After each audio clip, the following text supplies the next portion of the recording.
আসসালামু আলাইকুম রহমতুল্লাহি ওবারাকাতু। সম্মানিত দর্শকবৃন্দ, আজকের ভিডিওতে শিখব রাসূলুল্লাহ সাল্লাল্লাহু আলাইহি ওয়াসাল্লামের উত্তম চরিত্রসমূহ। ১. রাসূলুল্লাহ সাল্লাল্লাহু আলাইহি ওয়াসাল্লাম সর্বাধিক ধৈর্যশীল ছিলেন। তিনি অনেক কষ্ট পেলেও ধৈর্যের বাহিরে কোনো কাজ করতেন না বা কোনো ডিসিশন নিতেন না।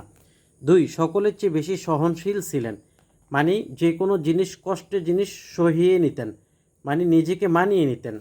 ৩. অন্যায়কারীদের ক্ষমা করতেন, তিনি অন্যায়কারীদেরকে বদদোয়া দিতেন না। ৪.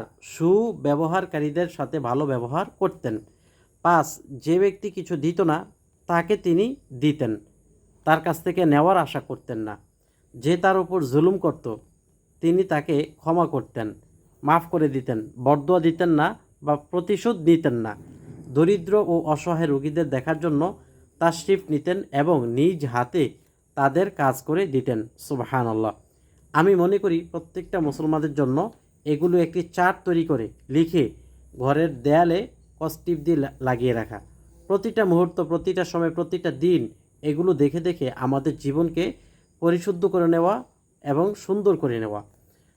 ৬. যে তার উপর জুলুম করত তিনি তাকে ক্ষমা করতেন। ৭. দরিদ্র অসহায়, এটা তো বললাম। ৮. তিনি কাউকে হ্যায় মনে করতেন না, ছোট মনে করতেন না। ৯. তিনি সর্বদা গরিবের জানাজায় যেতেন। ১০. দুর্বল নিঃস্ব লোকদের কাছে নিজে গিয়ে তাদের সাহায্য করতেন। ১১. তিনি জ্ঞানী, গুণী ও চরিত্রবানদের প্রতি সম্মান প্রদর্শন করতেন, পদমর্যাদাশীলদের প্রতি অনুগ্রহ করতেন। ১৩. আত্মীয় স্বজনের সম্মান করতেন এবং তাদের সাথে সম্মান বজায় রাখতেন।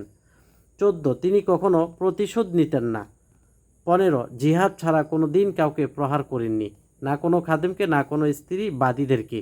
তার মানে একমাত্র কাফের মুশরিকদের সাথে জিহাদ করতে গেলে তিনি প্রহার করছেন, এছাড়া কোনো মানুষকে কোনো দিন তিনি প্রহার করেননি।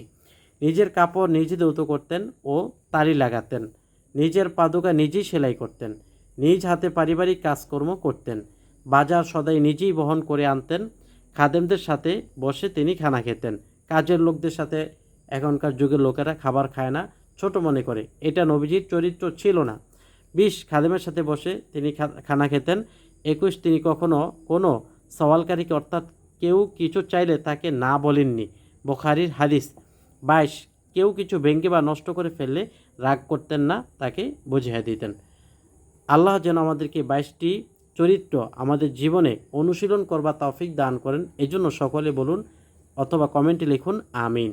আসসালামু আলাইকুম ওয়া রাহমাতুল্লাহ।